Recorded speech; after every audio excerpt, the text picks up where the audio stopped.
Paper calls Women Art Gallery Owners in Brazil, Histories, Trajectories, and Collections. First of all, I'm sociologist. I work in the field of sociology of art in Brazil. And this project, it have apoiado, sorry, I forget the expression. It become part of Hermes Matrimônio program, who is supported by Sorbonne Nouvelle Université. I'm very grateful to the Sorbonne University also. Sorry.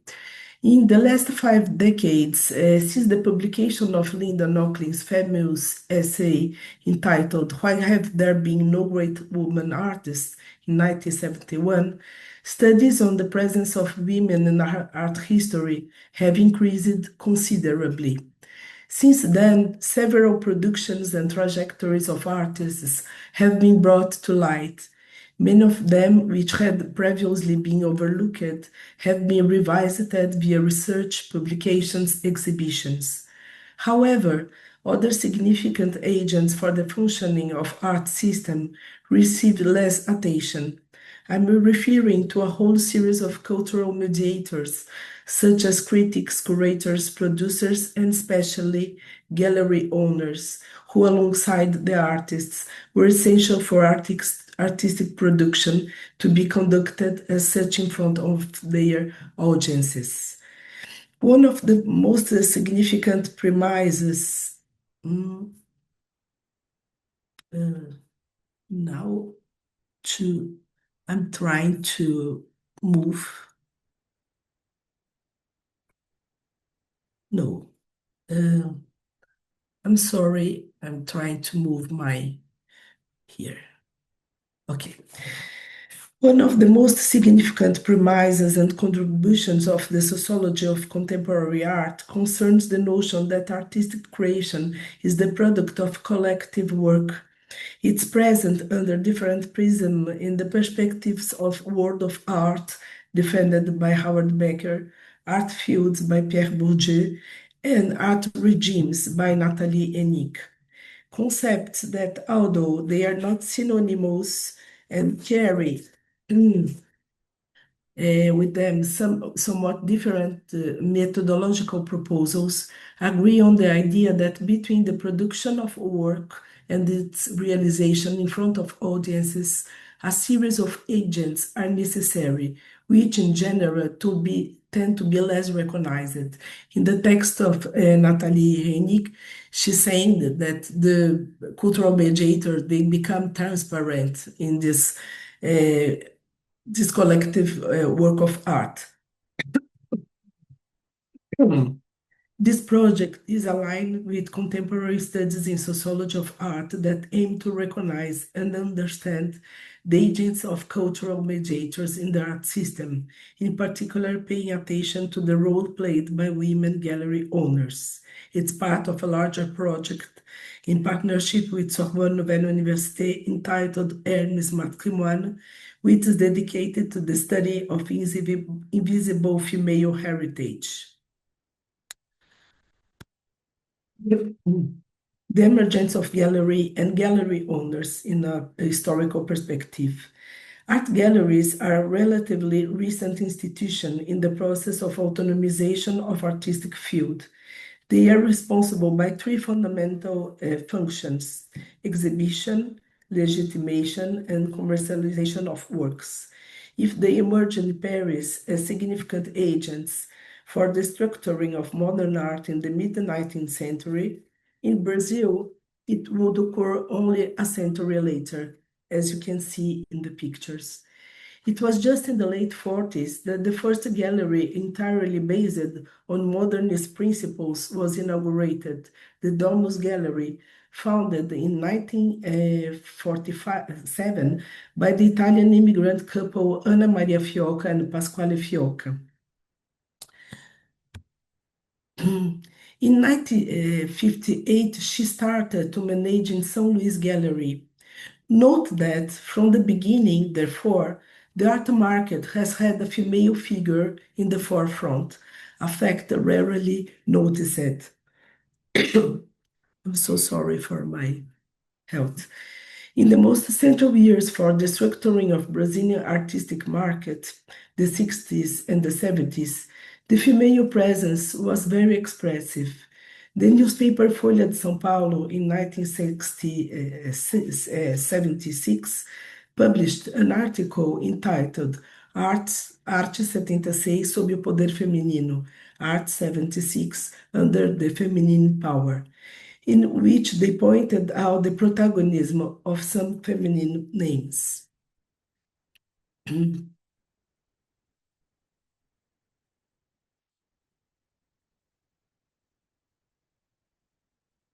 The articles As Senhoras da Arte, The Ladies of Art, published in 1978 by the important newspaper Estado de São Paulo with the subtitle Art, a Business for the Steady Hand of these 21 Women, it's significant of the female presence in this field. In this field. This female protagonism draws ever more attention in the face of socio-political context in which it's inserted. In 1964, a civic military coup was established in Brazil. I'm sorry, you see that my voice is really terrible. Which suspended civil rights and curbed social movements, especially of a progressive nature, including feminist movements. Therefore, it was very far from the libertarian winds that blew in 68 in the USA or France. In Latin America, most countries lived under authoritarian states. This had greatly delayed the dissemination of feminist ideas and movements in the country. The relevance of such women gallery owners cannot therefore be explained for the key of social advancement.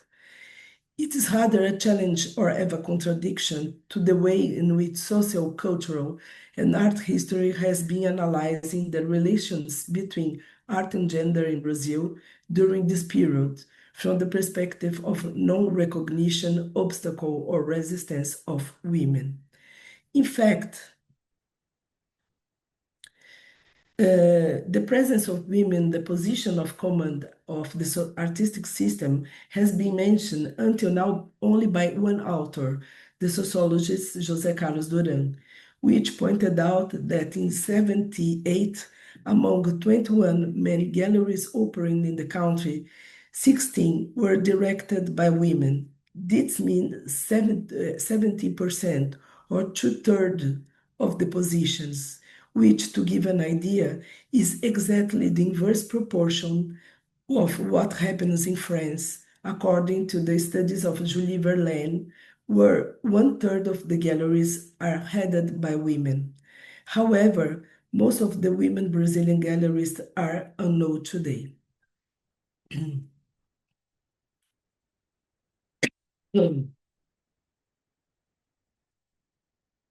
Thus, my project is dedicated to documenting, historicizing, and analyzing the trajectory of women gallery owners in Brazil between 47 and 2000. To do so, I use different methods: interviews, research in physical and digital newspapers, galleries, research in Brazilian libraries and museum archives, research in archives of galleries that are now extinct. The medium-term goal, next 3 years, is to produce a book reviving the trajectories, importance, and actions of such women. Partial results are in form of articles, are under development, and in a few minutes I will talk about the article that I will do here. Right now, I'm trying to develop a collective biography, prosopography of this population of gallery owners, which requires an initial and unprecedented survey of the trajectory of each one of them. The criteria for such reconstructions are family origin, economic situation, immigrant or non-immigrant origin, diverse social and cultural capitals. An aspect that seems to me very interesting now is the significant presence of immigrant women from Italy and Eastern Europe, and Jewish origin. This is very clear in Brazil, the Jewish origin of these female gallerists. Second, marital status. If such women were married, what was the profile of their husband? The industrialist, farmers, liberal professional, or artists. If they were divorced, or if they were single. Three, moment in life when they decided to open the gallery. Julie Verlaine research on French women shows that they generally start to do this after their children grow up, when they separate from their husbands after their 50s. Is that also true in Brazil? Educational and cultural background of such women. Have they completed higher education? Did they go to artist studios? Did they have study abroad? How many languages did they speak? Five, professional trajectories. Did they have professional careers or jobs before or after the galleries? Which ones? Five, type of gallery they dedicated themselves to. Primary, secondary, or mixed market, of kind of works, national or foreign, popular or erudite, multiple or unique works. And after that, I will analyze the profile of the gallery. I will pass a little more quickly because my voice, you see, it's really terrible. During my residence in IA, I intend to finish a text dedicated to the multiple gallery, which I will briefly show you now. Sorry.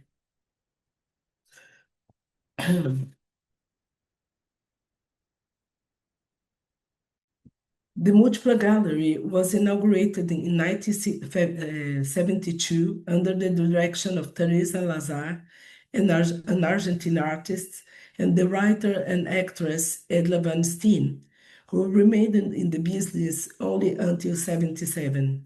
It was the first gallery in the country, and perhaps in Latin America, dedicated to multiples. The term multiples was used in the late 50s by artists such as Tinguely, who wanted to make their work more accessible and to do this and proposed large print runs. They began to produce by the French gallerist Denise René from 1962, who even inaugurated a gallery dedicated only to this modality.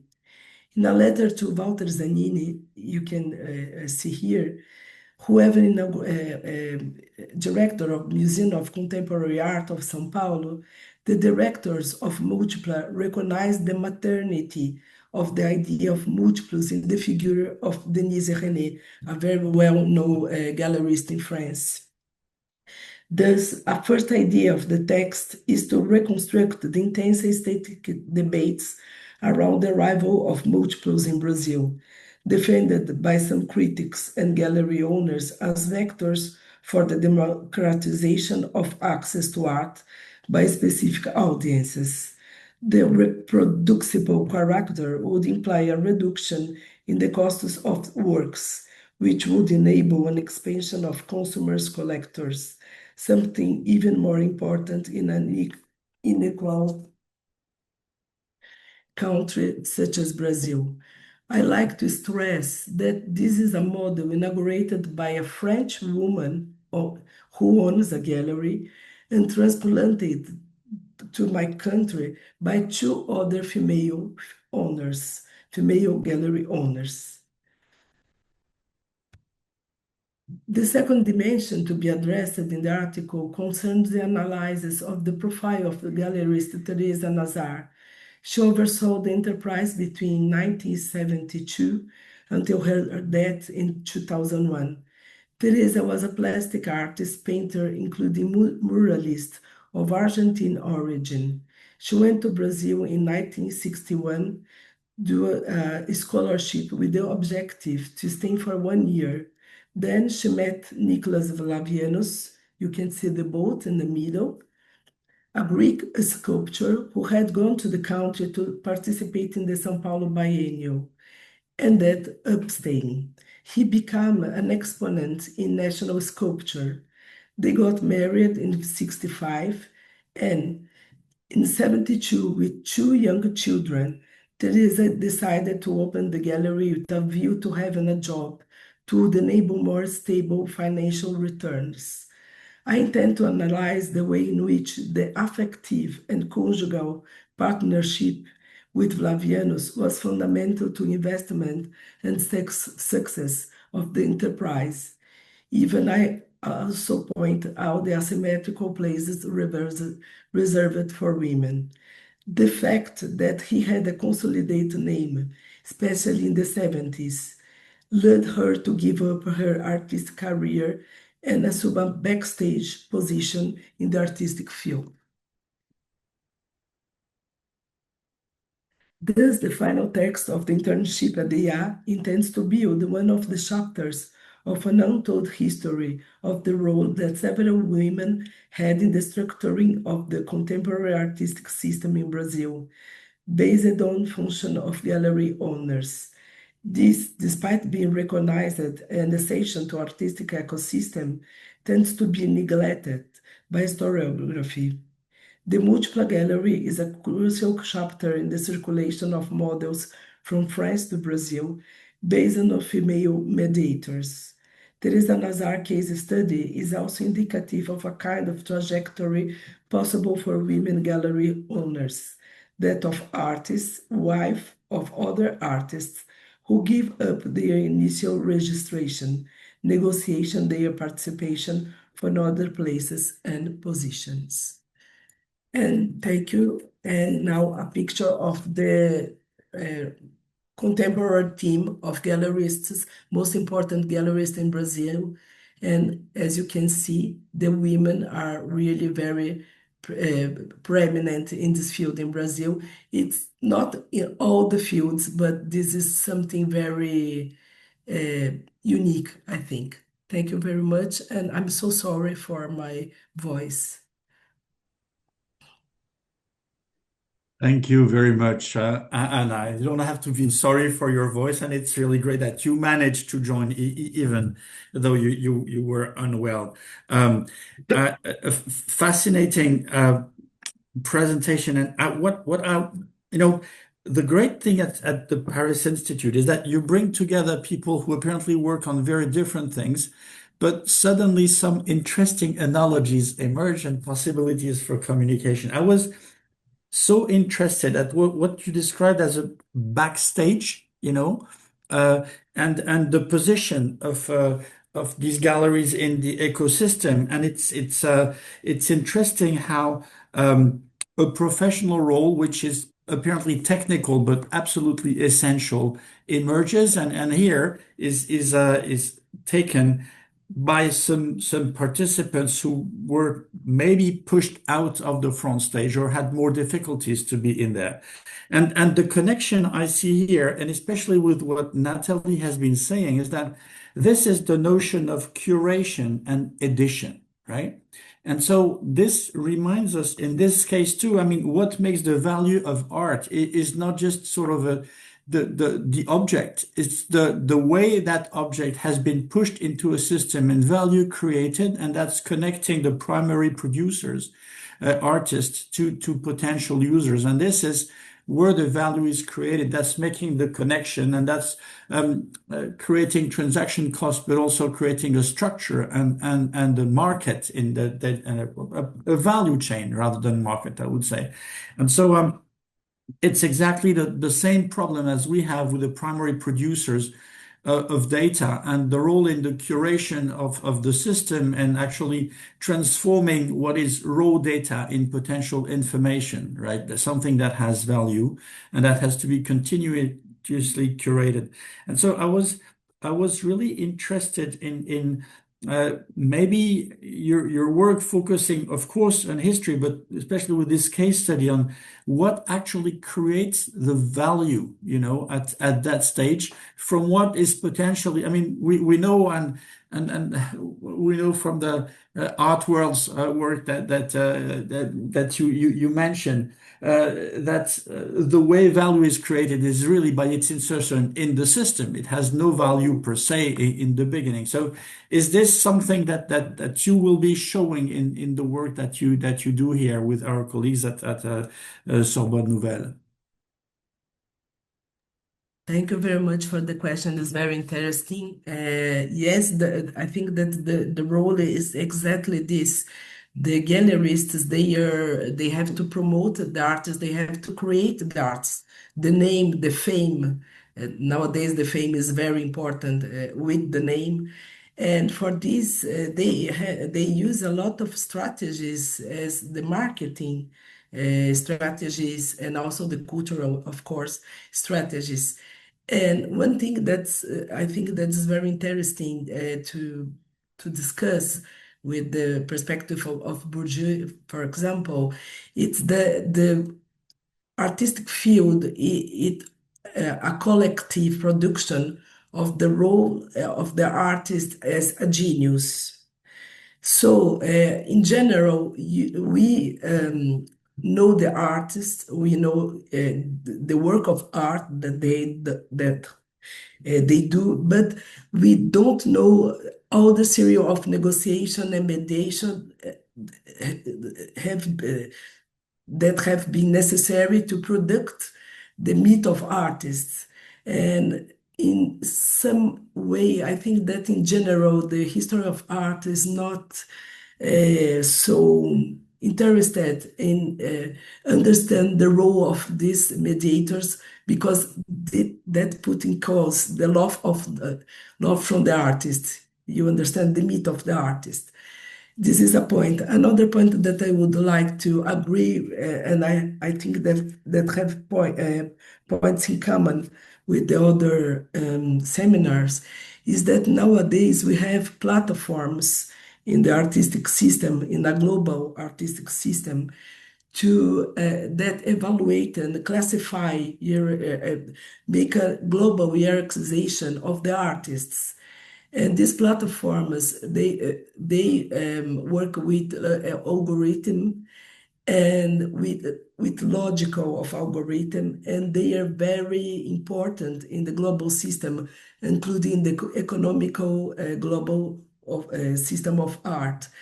They are absolutely in the big data, and we in the Latin America and other peripheral countries, for us it's very complicated, this platform, because they have a strong power to determine the position of the artists and the countries. And they are, how can I say this? They use information that are very selective and produced by the players of the first world. For example, they use information in English and German, in Spanish and German, I said, Italian, and there's a fifth language I forgot, but they don't use Portuguese, they don't use Arab, they don't use Chinese. So we are talking about very important countries with in the terms of population, and all the artists of these countries are very underestimated in the platforms, in the global art platforms, as artifacts. I don't know if you know, but they are very useful for the agents in the system. So I don't speak about this today, but it's something that I'm really interested for, and I'm always reading about. So thank you for the other presentation. It will be very useful to me too. I don't know if I answered to you. Yes, yes, absolutely. Nathalie? Yes, thank you, Anna. I was really amazed to learn this inversion of magnitude compared with France. I have a question regarding your methodology when so you will be looking at education. It's just out of curiosity. I'm wondering whether these galleries got their education abroad or locally.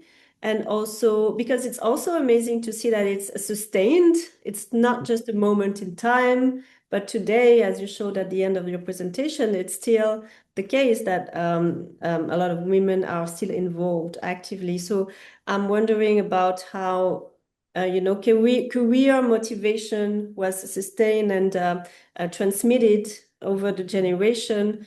Presumably, the pioneers acted as role models for career motivation, but did they also teach at universities or in art school? Like, how did they transmit their knowledge and expertise? And also, I have a second question, and maybe I missed that in your presentation because I had to leave for a minute, but I'm curious about the proportion of women artists in the artists they show. Is there a difference between the proportion they curate and other like non-women owned galleries? Thank you very much, Natalie. The questions are very, very good. I will begin with the second one because it's easier. This is a point. They not exposed more women than male artists. And this is a point very interesting. Nowadays, we are studying this in Brazil. In general, the women who have good positions, they were not feminists.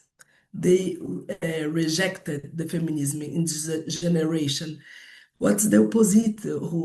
What's happening in United States, for example? But we have to understand that Brazil in the 70s, we have two things: a military coup of state that a very dominant state, a conservative state, and a good part of population very conservative also. And the leftist movement, they are very anti-American. And they said the feminist as something very American in the North American. Do you understand? So the feminism was rejected by the leftists and the rightist, the conservative person in Brazil. So we had really a real rejection about the feminism. So we didn't see, and we don't see this preference about women artists in their exhibition. Second, education. The first generation of gallerists are okay. I will. The first generation, in general, they were immigrants from Italy, as Eastern Europe, and they are not educated in formal terms, university, but they have a very good capital cultural, and they talk this almost all the Jewish families. For example, they spoke 5 or 6 languages. And this in our country is Brazil. It's a very strong cultural capital. And they have this support of families very cultivated in this, and some of them study arts, but not they didn't work as teachers, just have galleries. The second generation is different. After 70s, 80s, the most part of them come from university. And we had, this is a very important thing to say, we have not a revolution, it's over to say, but a very great reform in the faculties in Brazil, and they become much more democratic in the 60s. So we have a first generation of women that are formed in history and beaux-arts and letters. And the most of part of second generation gallerists come from university. So I have two profile in my field. Thank you very much. Do we have other comments or questions at this point? I saw someone raising their hand. Yeah, thank Yes, you. go I'm on, Julia. usually using Teams, not Zoom, so Okay, right. probably Go there ahead. is some raising hand option, but I didn't see it. All right. Thank you for a lovely lecture. I'm actually an independent researcher from Serbia, but still interested in Latin America culture and especially in the role of women and their dealerships as well. And I was wondering if you can give us at least kind of an overview of the first resources or archival records that we should work on while in Brazil regarding the same topic that you just presented to us. Is it something quite available, or is visiting a family archives, or is it already in institutions in Brazil, like in museum archives and so on? And thank you. I'm so sorry, Julia. I don't understand very well the question. Can you repeat, please? I'm so sorry. Yeah, on regarding the resources for researching the galleries which were founded by a woman in Brazil, if that's something available currently in Brazil, or is it something that you are trying to reach out to the families of the owners? Just comment on that. Thank you very much, Julia. We don't have public archives from gallerists in Brazil. No, to be real, we have one initiative very important. It's the Instituto de Arte Contemporânea, who is managed by a gallerist, Raquel Arnaud.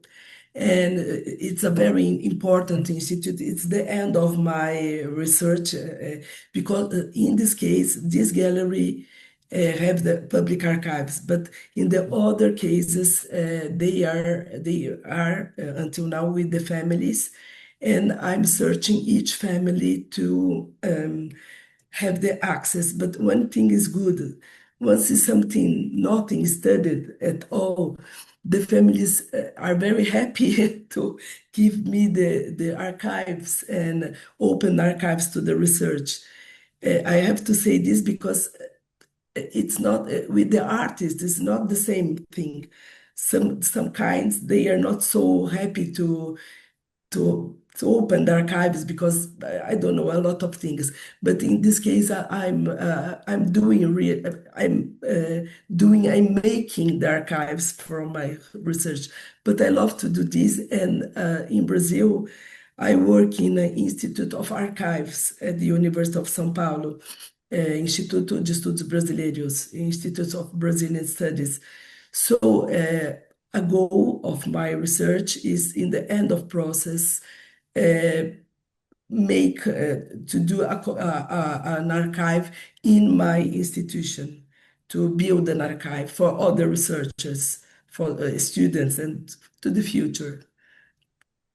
Lovely, lovely. Thank you. And great initiative as well. Thank you. I hope that will be a good future. Thank you. Thank you.